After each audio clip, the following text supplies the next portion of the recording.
Assalamualaikum warahmatullahi wabarakatuh.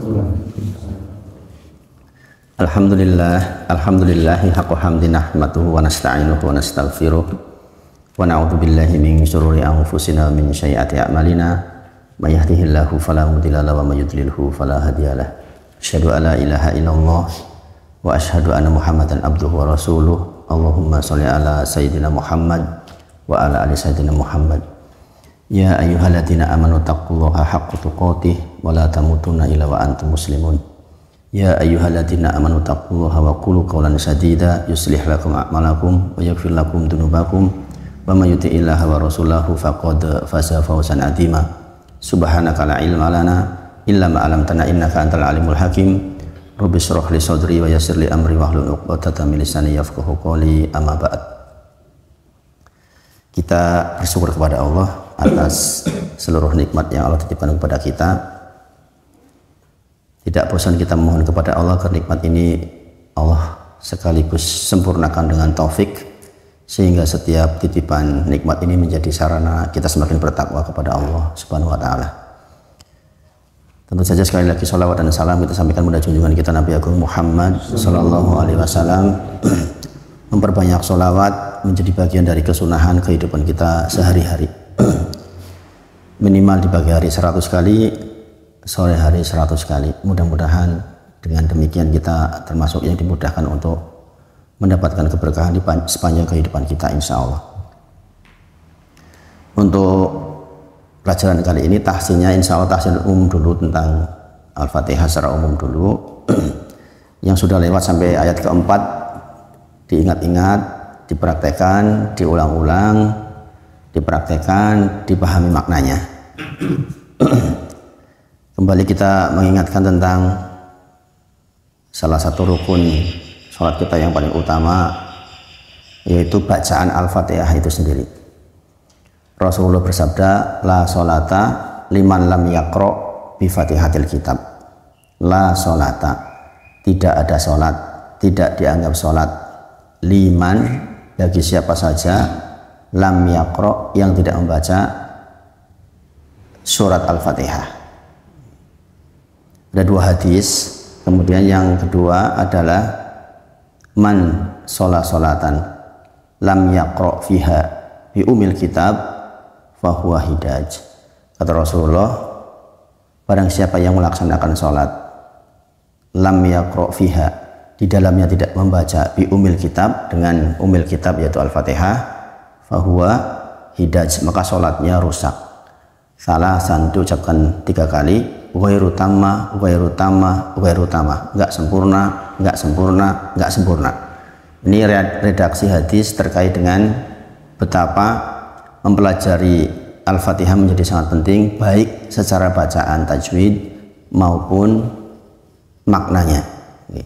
Adapun kita mempelajari tajwid seperti yang sudah kita pelajari di ayat 1, 2, 3, 4, tujuannya agar tidak keliru di dalam membaca. Sekali lagi, karena para ulama menyebut maksud dari la sholata liman lam yaqra. Lam yaqra di situ diartikan di dalam 2 pengertian, yaitu benar-benar tidak membaca karena tidak bisa, karena berbagai macam hal, atau membaca tetapi keliru bacaannya. Sebagaimana sudah kita pelajari bersama, di antara alasan mengapa kita mempelajari tahsin kembali Al-Fatihah adalah agar tidak masuk bagian kedua itu, yaitu keliru membacanya. Karena keliru membaca itu dikategorikan ke dalam 2 golongan besar, yaitu keliru membaca yang dimaafkan, namanya lahan khofi. Lahan itu kekeliruan, khofi itu kecil. Kemudian ada kekeliruan yang masuk di dalam kategori lahan jali. Lahan jali artinya kekeliruan yang besar. Nah, para ulama sepakat bahwa lahan khofi insya Allah masih dimaafkan. Ini kita membicarakan orang yang sudah belajar. Ada syariat lain, kalau memang orang itu sama sekali nggak bisa, jangan lagi kok keliru, nggak membaca pun hanya dengan subhanallah saja Al-Fatihah diganti dengan itu masih bisa sah. Tetapi tentu saja itu tidak menjadi ukuran ideal orang sholat. Apa yora arep kurang ngerti tekan mati gitu. Zaman sekarang nggak bisa kita memberikan hujah di sisi Allah besok. Lah saya nggak belajar, memang saya nggak ada kesempatan belajar kok, kan nggak bisa seperti itu. Dan ini dibahas oleh para ulama tentang apakah seseorang yang tidak tahu sampai mati tentang bacaan Al-Fatihah misalnya, atau tentang bacaan La ilaha illallah misalnya, itu akan dimaafkan. Ulama sepakat kalau di zaman sekarang itu mustahil. Ya, mustahil, karena kesempatan untuk tahu itu sudah sangat dibuka. Jangan dibandingkan dengan orang zaman dahulu di tengah hutan, tidak ada akses apa-apa, adanya cuma itu. Lah itu kalau nggak tahu, insya Allah dimaafkan itu, yang seperti itu. Tetapi seperti kita di zaman yang sudah terbuka seperti ini, nggak mungkin. Maka kita tidak bisa mengatakan saya baca ya sebisa saya keliru ya memang saya bisanya seperti ini, itu nggak jadi alasan, bukan hujah maksudnya. Maka sekali lagi kita pelajari itu semua dalam rangka untuk menghindari kata-kata lam yaqra. Ya, yang dalam hal ini adalah kekeliruan membaca dalam kekeliruan yang besar. Nah, kita kemarin sudah mempelajari kekeliruan besar dalam Al-Fatihah, diantaranya adalah di ayat pertama ucapan Bismillahirrahmanirrahim, di bagian khususnya adalah Ar-Rahman Ar-Rahim atau Ar-Rahman Ar-Rahim. Ini yang sering keliru. Adapun keliruan seperti Bismillah itu kan masih dimaafkan. Kekeliruan karena tawalud, harusnya bismi menjadi bismillah, banyak juga yang seperti itu. Itu insya Allah yang bism itu masih dimaafkan, tapi tidak di bagian yang Ar-Rahman dan Ar-Rahim, karena sudah mengubah arti. Yang merubah artinya terlalu jauh. Dengan menyebut nama Allah Ar-Rahman Ar-Rahim, yang Maha Pengasih Maha Penyayang. Kalau keliru menjadi yang menurunkan hujan rintik-rintik, Ar-Rahim menjadi yang indah suaranya. Nah, ini tentu saja kalau kita melakukan itu berarti masuk ke lahan jali yang berpotensi untuk tidak dimaafkan di dalam bacaan Al-Fatihah, yang berarti dikatakan lam yaqra di dalam hadis la sholata liman lam yaqra bi Fatihatil Kitab, maka dikatakan rusak, dikatakan tidak sah sholatnya. Kemudian di ayat berikutnya alhamdulillahi rabbil alamin, alhamdu segala puji, li milik Allah, Allah segala puji milik Allah, Rabb Tuhan, al-alamin semesta alam.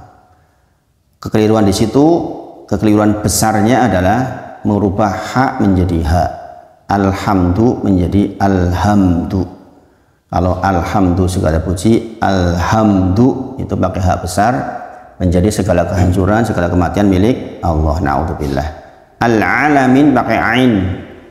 Kalau kita bacanya al-alamin pakai hamzah, maka menjadi penyakitan. Berarti segala kehancuran milik Allah, Tuhan yang penyakitan. Na'udzubillah, na'udzubillah min dzalik. Maka ini keliru yang tidak dimaafkan. Kemudian di ayat berikutnya Ar-Rahman Ar-Rahim sama dengan Bismillahirrahmanirrahim, kekeliruannya. Kemudian ayat berikutnya apa? Maliki yaumiddin. Di situ keliruannya biasanya adalah Maliki yaumiddin, yaitu di bagian ki-nya ketambahan panjang satu harokat, kegeret-geret, gitu, kegeret-geret, karena itu juga merubah arti. Seseorang yang baca Maliki yaumiddin itu artinya yang menguasai hari akhir, tapi kalau Maliki yaumiddin, ki di situ berarti ketambahan ya mutakalim menunjukkan kepemilikan, berarti hari akhir milikku. Ini kan tentu saja keliru. Kemudian ya, Maliki yaumiddin biasanya dia baca, saya nggak mengerti juga, da di situ menjadi za, ya kan, Maliki yaumizzin, itu sering terjadi. Yang seperti itu juga keliru karena artinya hari perhiasan. Jadi jauh sekali dengan yang dimaksud oleh Al-Fatihah itu sendiri. Kemudian iyyaka na'budu wa iyyaka nasta'in. Di sini banyak kekeliruan. Biasanya dari mad juga keliru, tapi yang kekeliruan mad insya Allah masih ampuni karena khafi. Nah, kekeliruan yang jali yang besar adalah iyyaka, dibaca iyyaka, bukan iyyaka tapi iyyaka. Iyyaka na'budu wa iyyaka nasta'in. Nah, ini kekeliruannya di bagian itu. Kalau iyyaka hanya kepada engkau, na'budu saya menyembah. Kemudian wa iyyaka nasta'inu, dan hanya kepada engkau saya memohon pertolongan. Kalau dibaca iyyaka menjadi hanya kepada sinar mataharimu saya menyembah, wa iyyaka nasta'inu, dan hanya kepada sinar mataharimu kami memohon pertolongan. Ini udah masalah tauhid. Ini jauh banget, bahaya banget bagian ini kalau keliru. Padahal kekeliruan yang paling sering imam di situ. Di situ. Iya dibaca iya gitu. Iya, nggak pakai nabroh, nggak pakai tasdid, nggak ditekan. Harusnya iya menjadi iya. Itu beda toh? Gitu. Itu artinya berbeda banget. Gitu. Dan itu banyak sekali terjadi di masyarakat kita. Subhanallah. Bayangin, dari hanya kepada engkau ya Allah saya menyembah, menjadi hanya kepada sinar mataharimu saya menyembah. Koyong Jepang. Ya, tadi orang Jepang itu. Ya kan? Iyyaka na'budu wa iyyaka nasta'in. Nah, ini diperhatikan betul di bagian itu. Jangan sampai keliru di bagian itu. Kemudian apa berikutnya? Ihdinas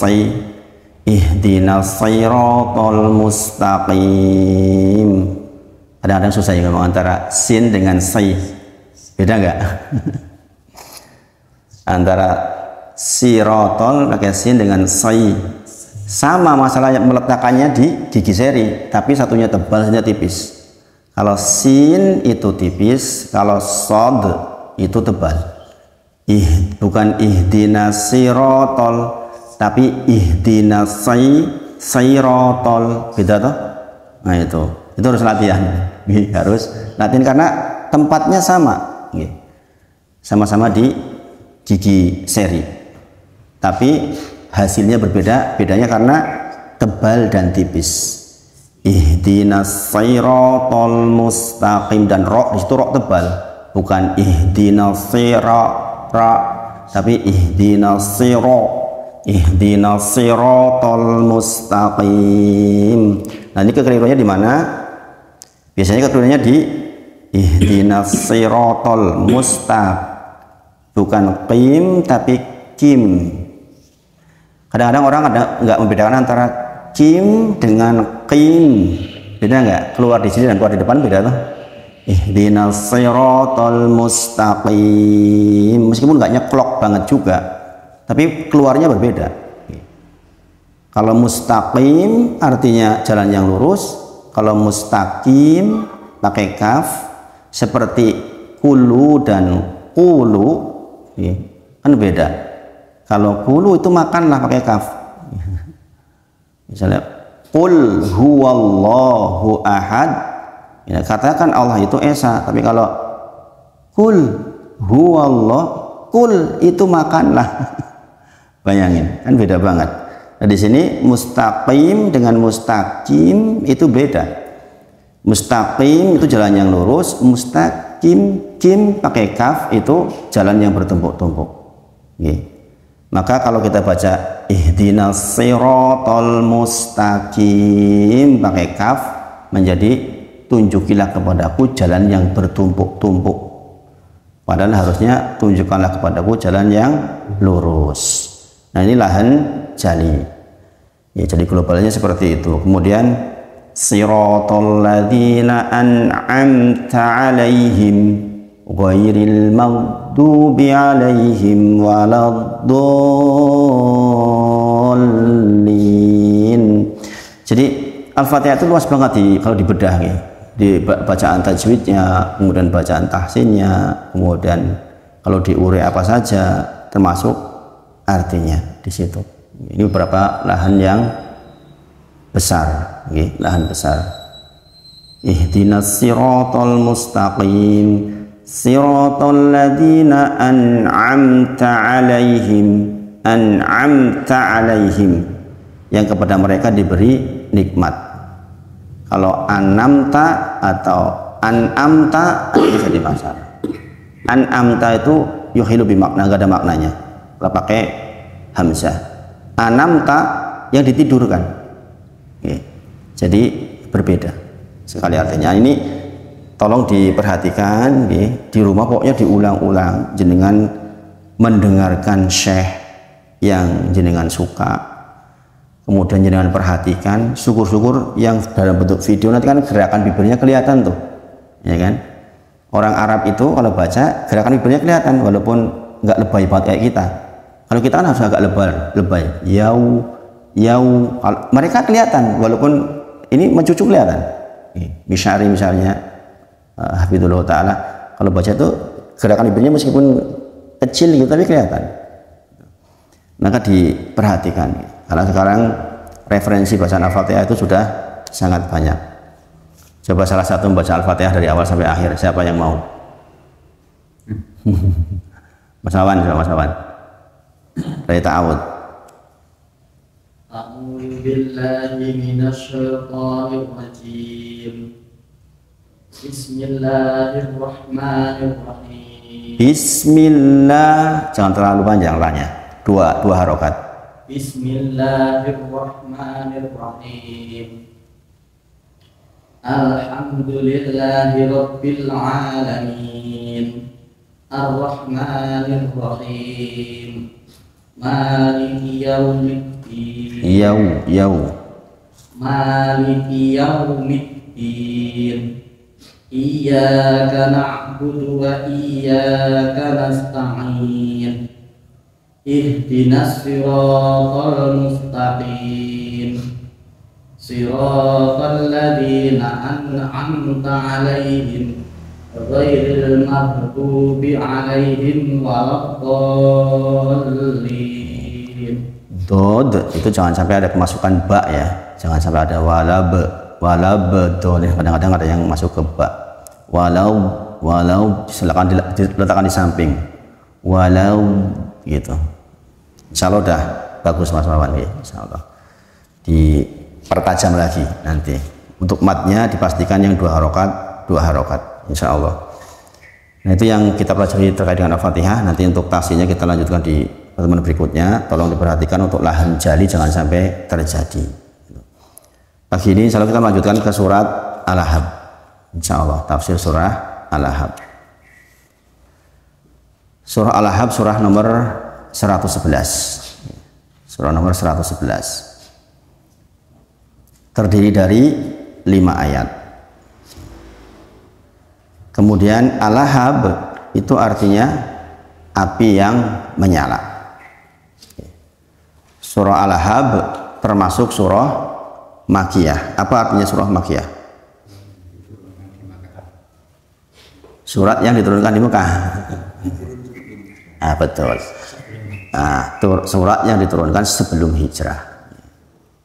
Sebelum hijrah. Jadi bukan terkait dengan tempat, tapi sebelum dan setelah hijrah. Surah ini juga dikenal dengan istilah surah Al-Masad. Dan ini diturunkan pada masa awal dakwahnya Nabi Muhammad SAW. Di antara keajaiban surah Al-Ahab, karena surah Al-Ahab menceritakan kisah tentang buruknya Abu Lahab di awal dakwahnya Nabi Muhammad SAW. Kenapa menjadi keajaiban? Karena bagaimana mungkin kalau ini bukan Al-Quran? Saya katakan misalnya, Pak Pri, jenengan tersesat, jenengan pasti masuk neraka, naudzubillah. Di awal, syaratnya jenengan nggak masuk neraka, jenengan masuk Islam. Keluarga jenengan masuk Islam. Tetapi karena ini Al-Quran, walaupun jenengan sudah divonis mau masuk neraka, dibakar beserta istri, beserta anak, tetap saja sampai mati nggak berubah. Kalau Abu Lahab pinter banget, kan tinggal dia masuk Islam selesai, berarti Al-Quran runtuh. Ya enggak? Mau di awal-awal kok. Ini Rasulullah awal-awal dakwah. Kalau dia pintar, ya sudah, saya masuk Islam saja, selesai. Berarti Allah salah, nabinya salah. Karena apa? Sudah turun surat kok nyatanya saya berubah itu, padahal saya sudah divonis masuk neraka. Selesai sebenarnya. Bayangkan, orangnya hidup, melihat, tapi tetap saja sampai akhir mati di dalam kekafiran. Ini menunjukkan keajaiban Al-Quran. Masya Allah. Masya Allah. Kenapa dia punya kesempatan loh untuk meruntuhkan agama Islam dengan cara yang sangat mudah. Wis mlebu Islam, rampung itu, rusak Islam langsung. Tapi kenyataannya sampai mati tetap kafir. Masya Allah. Inilah sebenarnya dari sini aja kita tahu bahwa dzalikal kitab la raiba fihi hudal lil muttaqin. Ya kan? Inilah kitab, tidak ada keraguan di dalamnya, tidak ada kebengkokan di dalamnya. Hudal lil muttaqin, petunjuk bagi orang yang bertakwa. Sekedar dari pengertian nama ini aja kita sebenarnya sudah cukup untuk memberikan generalisasi betapa ini tuh wahyu dari Allah Subhanahu wa taala. Dan ini tidak terjadi di kitab yang lain, mustahil. Makanya Allah berikan tantangan di dalam Quran surah Al-Baqarah ayat 21 misalnya.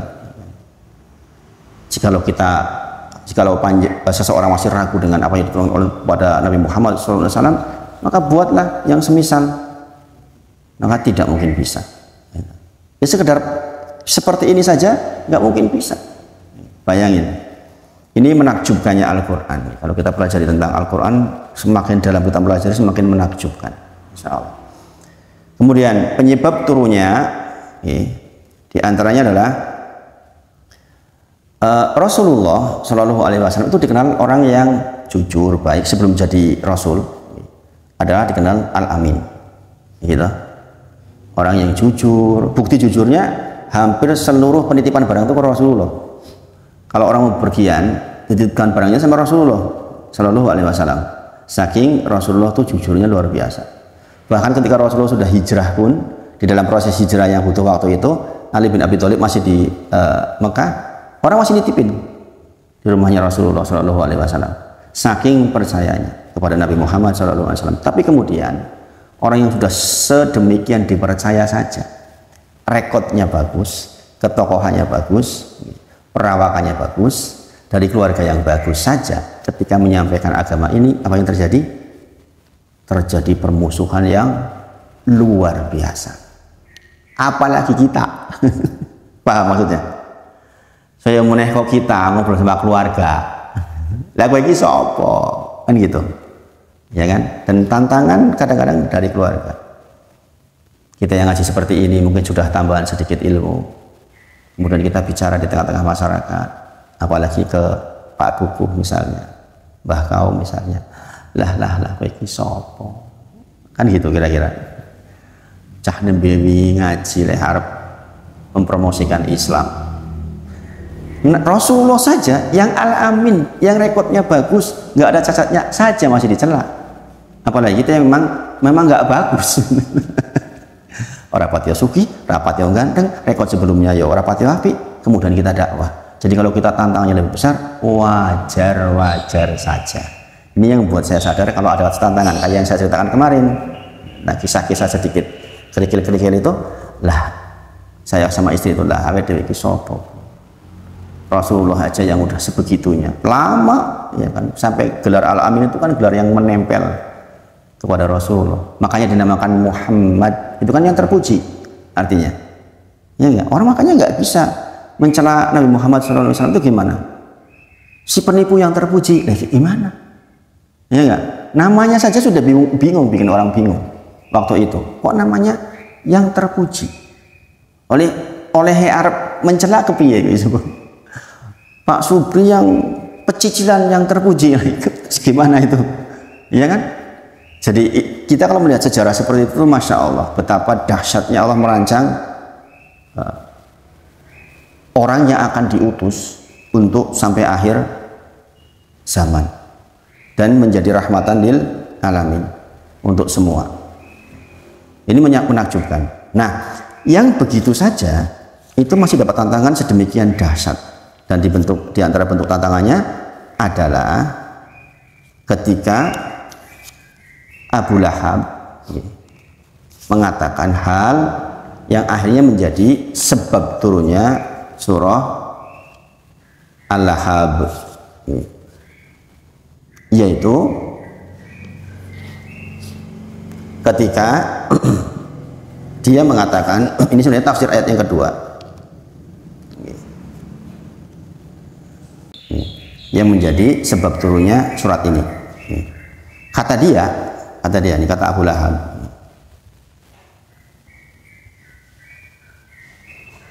in kana mayaqulu bunu akhi haqqo, seandainya apa yang dikatakan oleh ponakanku ki benar. Dia masih mengatakan seandainya, ya, tidak mengatakan benar.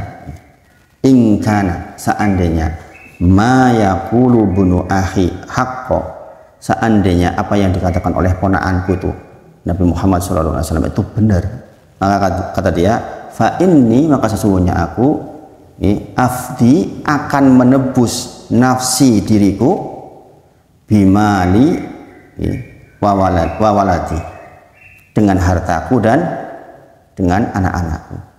Maka dijawab oleh Allah di situ, ma aghna anhu maluhu wa ma kasab, tidaklah berguna baginya hartanya dan apa yang dia usahakan.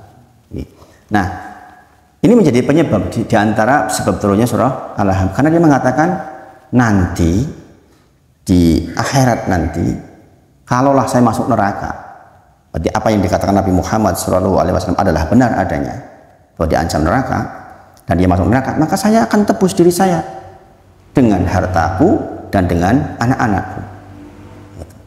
Pede banget ya, pede banget tuh Abu Lahab itu. Maka jangan kepedean ya. Ada orang kaya merasa saya pasti masuk surga, enggak ada hubungannya. Instrumen yang nempel di diri kita apapun bentuknya, asalnya enggak bermanfaat buat kita kecuali ditempelkan dengan amal soleh. Kita masih ingat di surah Al-Kahfi ayat 10. Faman kana yarju liqa rabbi falyamal amalan sholihan.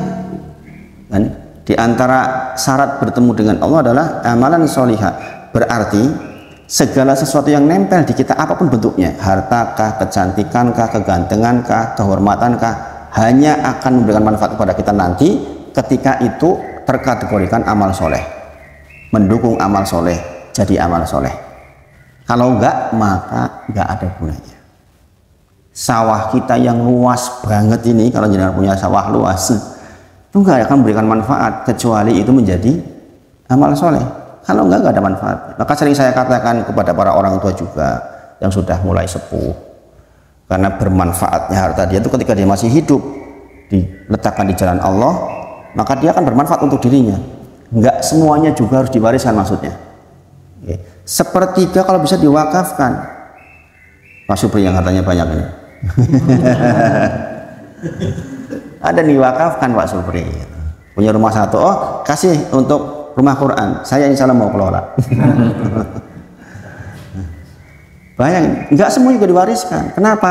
Begitu dengan meninggal, udah berpindah hak milik orang lain, dalam hal ini adalah ahli waris, ya enggak? Yang menjadi teman jenengan di sana, yang jenengan letakkan di jalan Allah. Paham maksud saya? Gitu? Maka sering saya katakan di kampung itu banyak orang yang kasihan, hartanya banyak, tanahnya luas, rasempat kaji, randuwe wakaf. Ketahuilah Bapak Ibu Sedaya, tidaklah sahabat Nabi Muhammad SAW yang punya kemampuan kecuali mereka mati pasti sudah wakaf. Bayangin, tidaklah sahabat Nabi Muhammad SAW radhiyallahu anhum ajma'in, mereka semua mendapatkan ridha Allah, yang mampu di antara mereka meninggal kecuali pasti sudah mewakafkan. Dan di antara yang sampai sekarang sampai melegenda adalah wakafnya siapa? Utsman bin Affan ya, yang menjadi hotel sekarang. Bayangin seperti itu kondisinya. Maka orang tua yang punya harta banyak, sawah banyak,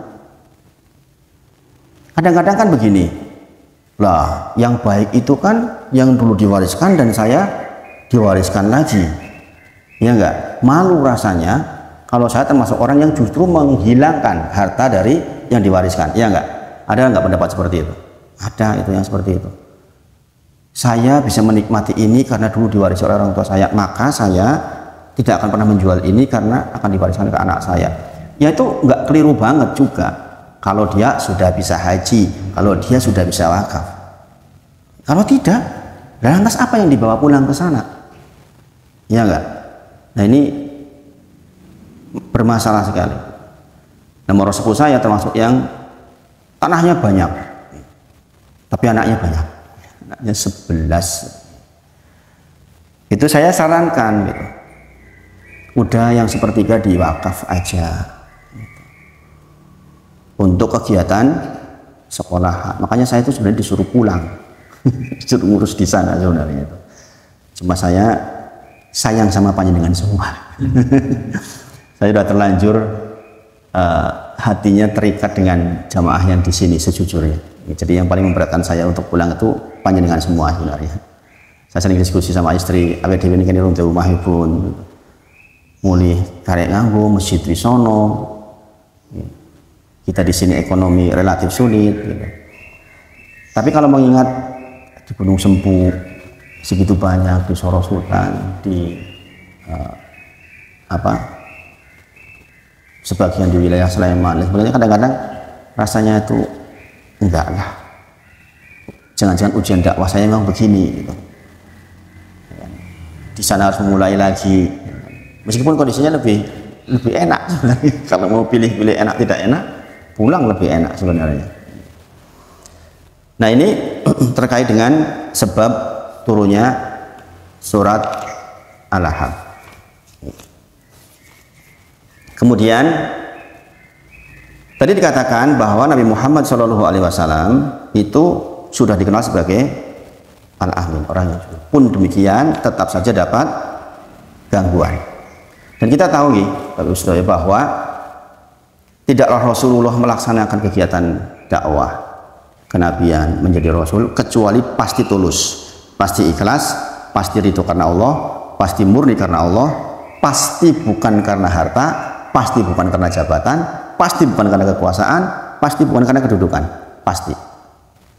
Yang begitu pun tetap dapat ujian. Paham sampai di sini ya?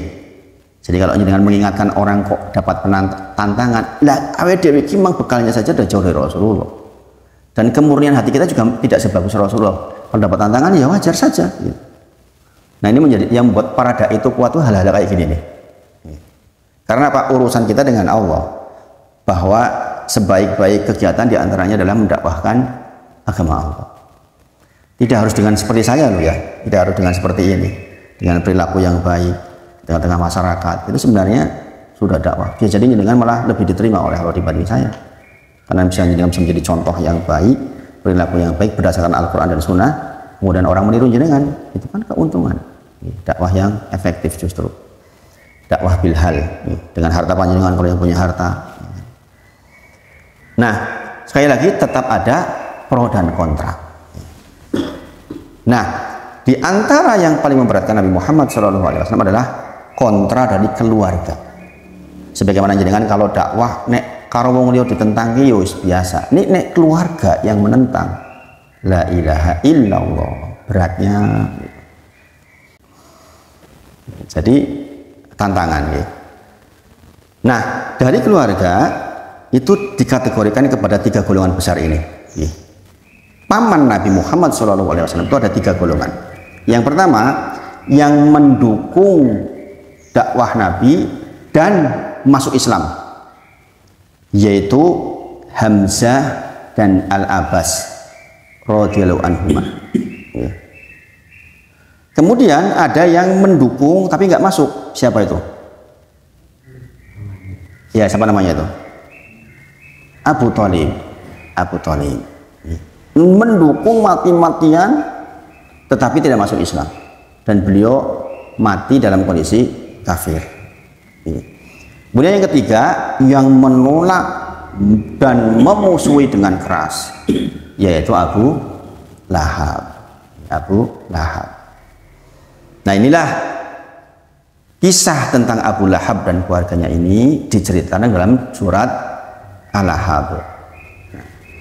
Sekarang dibacakan. Pak Supri, hafal buat Pak Supri? Dari ta'awud dulu.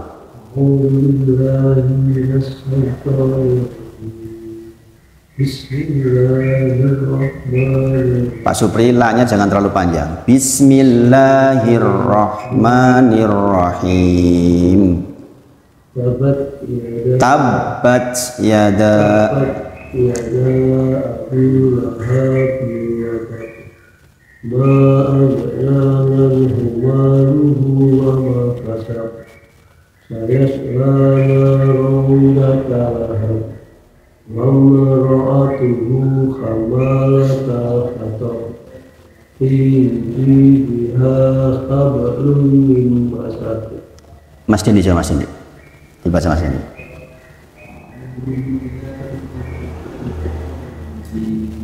Bismillahirrahmanirrahim.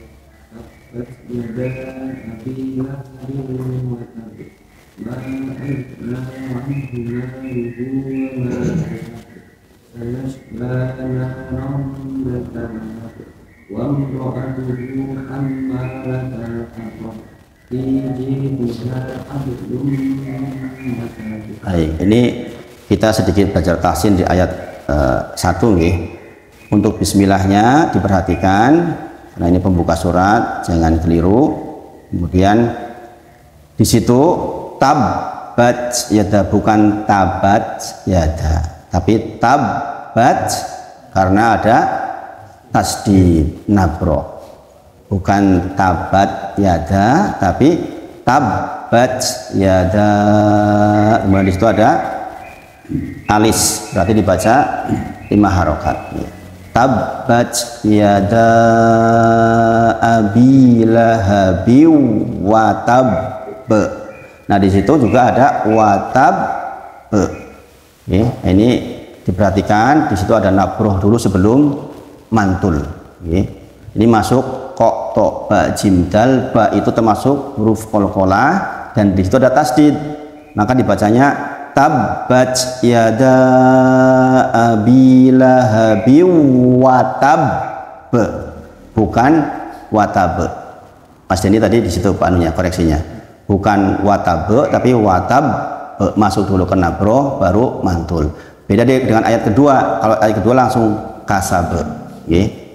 Ma'auna anhu maluhu wa ma kasab. Kalau yang ayat pertama watab, nah ini diperhatikan. Jadi sambil diperhatikan Pak Supri, Pak Supri tadi masih baca tabat yada, bukan tabbat yada. Diperhatikan karena di situ ada tasdid. Nanti dengan buka Al-Qur'annya dibaca supaya pokoknya kalau ada tasdid itu ditekan, nabroh harus ditekan. Jadi ini tahsinnya ayat pertama Pak Supri. Coba Pak Supri. Tabbat yada. Tabbat yada Abi Lahab. Ha itu tidak panjang Pak Supri. Betul ya Mas Deni ya? Itu enggak berdiri toh hanya ya. Satu harokat Pak Supri, bukan tabbat yada Abi Lahab, bukan, tapi tabbat yada Abi Lahab wa tab, gitu. Coba sekali lagi. Tabbat yada Abi Lahab wa tab. Tabbat yada Abi Lahab wa tab. Udah lumayan, nanti diulang-ulang di rumah. Pokoknya sedikit-sedikit yang penting benar. Sedikit yang penting benar. Kemudian sekarang masuk ke ayat 1.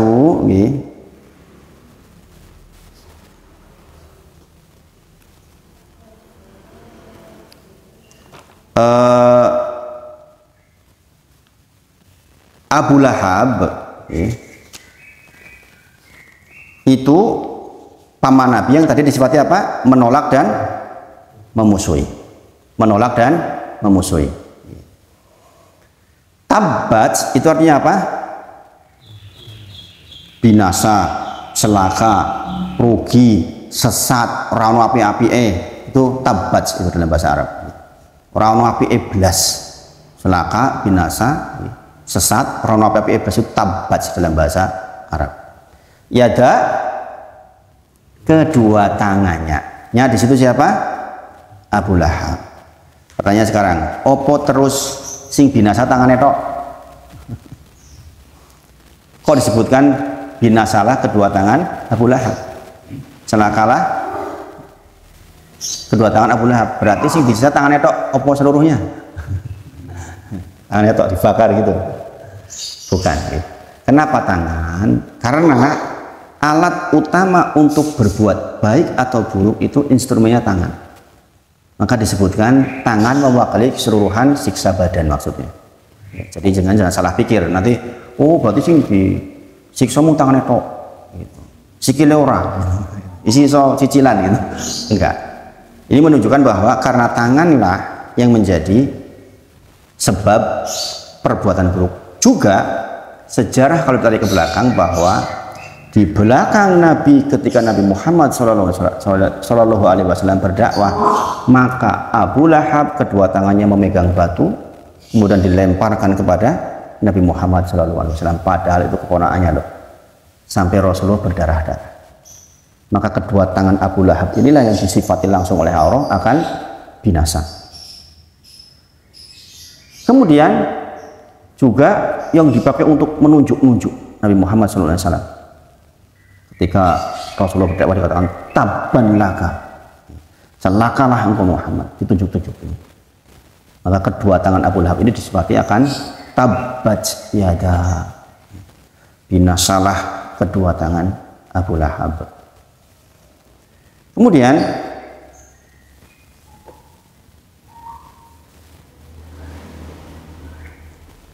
ini tantangan, dan ini nubuah buat kita bahwa setiap dakwah akan mendapatkan tantangan, dan biasanya dari tangan-tangan orang yang justru punya kedudukan. Karena jenengan tahu Abu Lahab itu terkenal orang yang cerdas, orang yang ganteng, wong sing sugih, istrinya juga sama dari kalangan konglomerat sugih, namanya Ummu Jamil. Jamil kan cantik. Orangnya terkenal sangat cantik, dan itulah yang menentang Nabi Muhammad Shallallahu Alaihi Wasallam. Jadi jenengan kalau kita ya sekarang ya, terus ngomong kayak saya, wong cili, ngontrak sisan, kemudian yang mencela itu orang yang punya kedudukan, kayak sugi sisa, dihormati, ganteng, tegak tinggi dur, mantan tentara, subhanallah, bojone ayu sisan. Plus sugih sisan.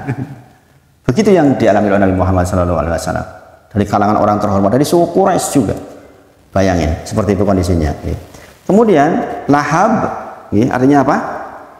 Abi artinya apa? Bapak. Abi itu namanya bapak artinya. Lahab artinya apa? Merah. Merah. Pertanyaan sekarang, tabbat yada Abi Lahabi wa tab. Sekarang kok dikatakan dia apa? Tabbat yada Abi Lahabi wa tab. Abi Lahabi wa tab. Apakah dia punya anak yang namanya Lahab?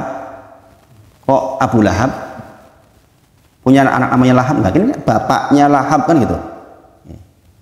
Jawabannya tidak. Mengapa dikatakan dijuluki Lahab? Karena yang pertama, dia nanti, Lahab tadi artinya apa? Yang merah menyala, akan disiksa di api neraka yang menyala-nyala. Itu alasan pertama. Alasan yang kedua, karena beliau itu pipinya merah, saking gantengnya. Wong lenang pipinya kira kemerah-merahan, duduk api bagus ganteng. Kita boleh jadi jangan bayangkan Abu Lahab wong jahat kok menjadi banget, itu enggak, wong bagus. Jadi jangan terlalu pede nek bagus terus kepedean masuk surga. Ini Abu Lahab ini kelebihan gantengnya nggak masuk surga. Demikian juga sing ora pati wong ganteng aja kepedean masuk surga langsung juga sama. Wah, untung orang ganteng kayak Abu Lahab masuk neraka. Enggak begitu. Karena ukurannya bukan pada fisik. Tapi dia disifati ganteng, sugih, tapi tidak bermanfaat kegantengannya, kekayaannya, dan ini banyak terjadi. Ini banyak terjadi nih di zaman sekarang. Wong bagus, sugih, wong ayu banget, sugih, berkedudukan, tetapi dihinakan.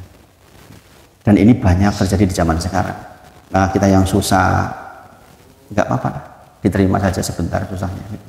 Jadi semangat lagi. Ternyata kekayaannya, kegantengannya sama sekali tidak memberikan manfaat.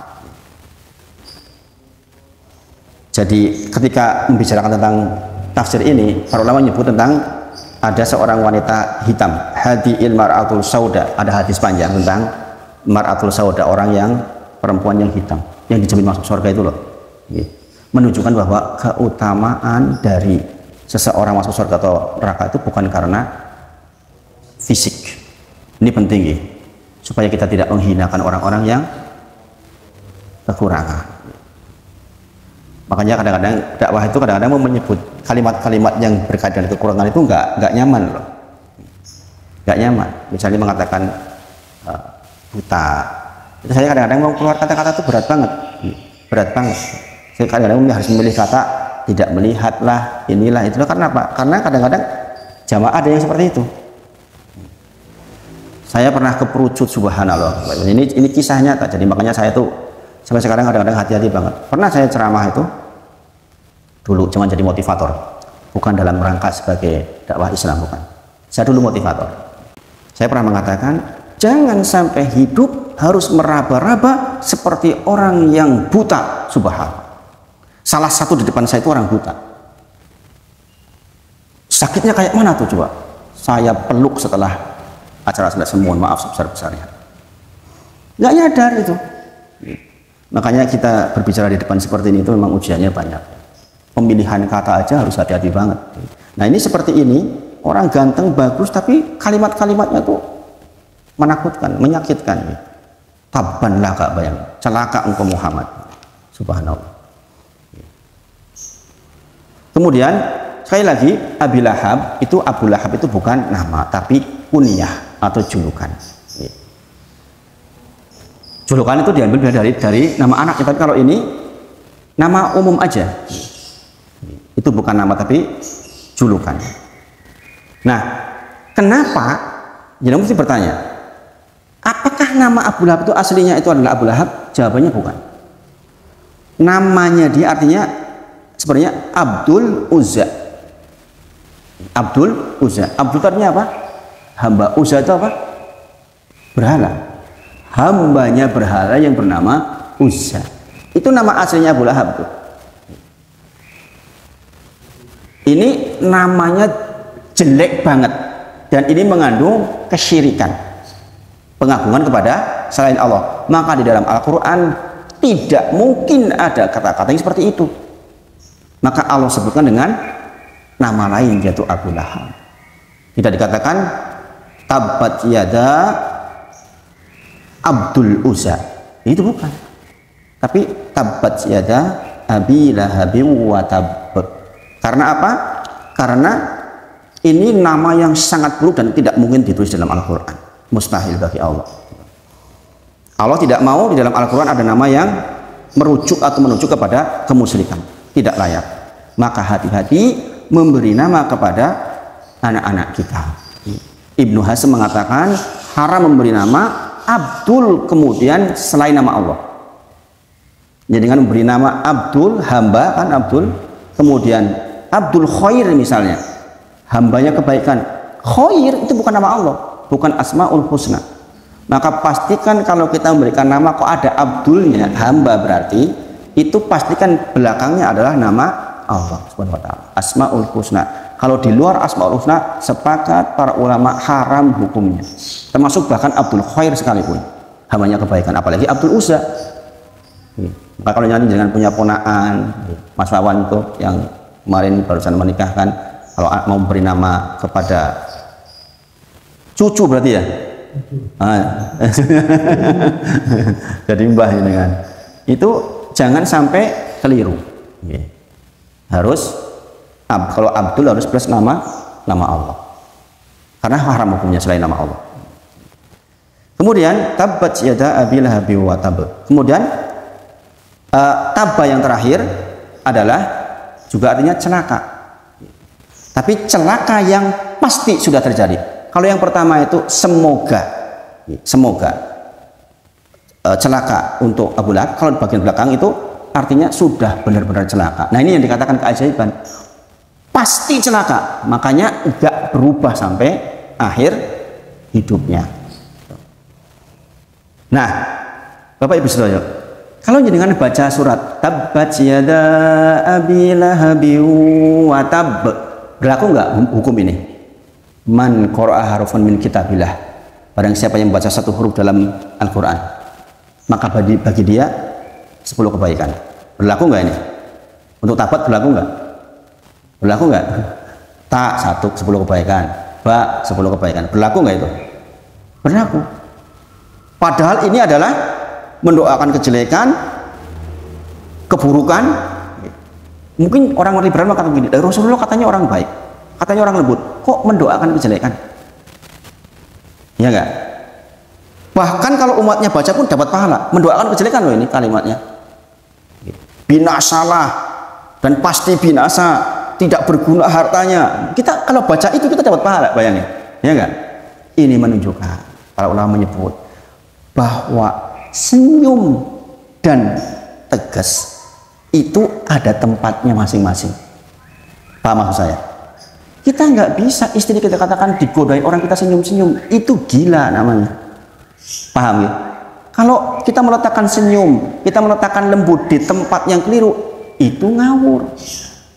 Di tempat yang seharusnya kita tegas, maka tegas. Dan ini contohnya dalam kasus penghinaan terhadap agama, penghinaan terhadap Nabi kita harus tegas. Nggak bisa kita diam saja, Nabi kita dihina kok tak senyum-senyum. Itu ngawur namanya. Nah, di sini menunjukkan bahwa kalau kita menemukan sebuah keadaan yang mengharuskan kita harus tegas-tegas. Bahkan diantara, ya contohnya itu tadi. Contoh kecilnya istri jenengan digoda. Apa yang jenengan? Ya ben monggo. Itu namanya orang gila itu.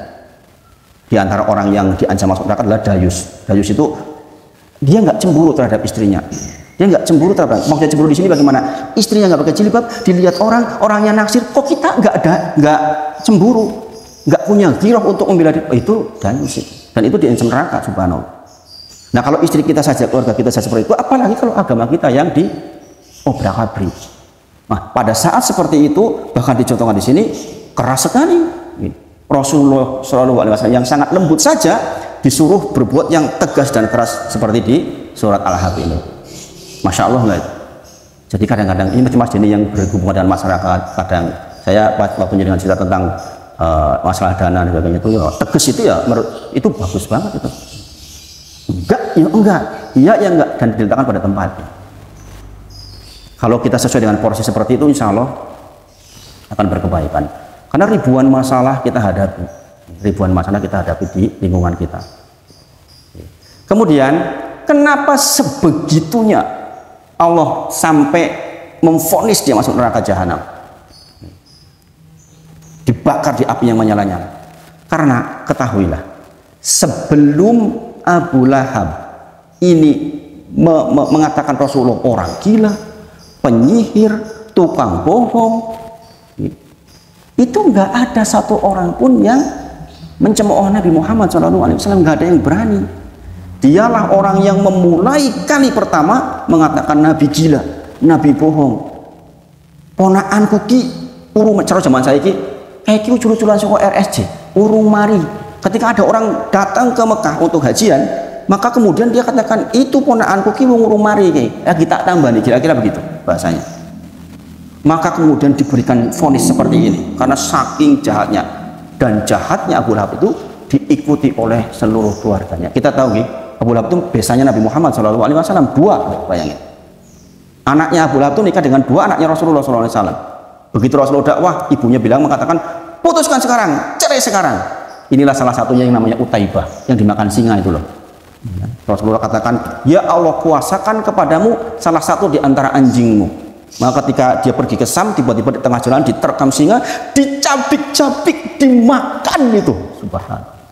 Bukan hanya dicabik-cabik, tapi dicabik-cabik, dimakan. Inilah doa Rasulullah. Kuasakan salah satu anjingmu kepada namanya Utaibah ini, mantan mantunya, anaknya Abu Lahab, karena jahatnya luar biasa.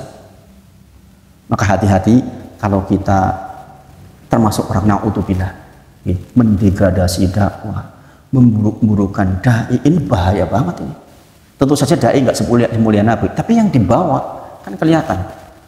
Dai yang membawa kebaikan dan sebagainya. Itu kalau kemudian jenengan hina-hina itu nggak akan lama tuh balasannya, subhanallah. Dan berulang kali saya sampaikan, saya mengalami berulang kali juga. Ini contohnya ini, sampai sak keluarganya hancur lebur loh. Nanti di ayat-ayat berikutnya kita akan bicara tentang istrinya, tentang anak-anaknya, subhanallah. Jadi dia itu orang yang menutup orang yang berpeluang dapat hidayah jadi gagal gara-gara apa? Gara-gara mengatakan, tuh loh pembawaan ini wong edan. Kayak loh ponakanku wong gemblung, kayak gitu loh kira-kira. Nah, kalau jenengan orang baru datang ke sebuah tempat, kemudian jenengan ngobrol sama orang itu dikatakan, dia juga ngomong karo dek iki wong edan, kaki ucul-uculan saka RSJ, kira-kira gimana itu? Jenengan kan hati-hati, jadi akhirnya nggak mau. Dan itu yang terjadi kepada Nabi Muhammad SAW, perbuatan dari Abu Lahab. Nah ini ayat pertama seperti itu. Kemudian ayat kedua saya singgung sedikit. Ma'aghna anhu maluhu wa makasab, tidak berguna baginya harta bendanya, maluhu wa makasab, dan apa yang diusahakan. Apa yang diusahakan di sini adalah anak-anaknya. Makanya nanti kita akan bicara tentang keluarga Abu Lahab di ayat-ayat berikutnya.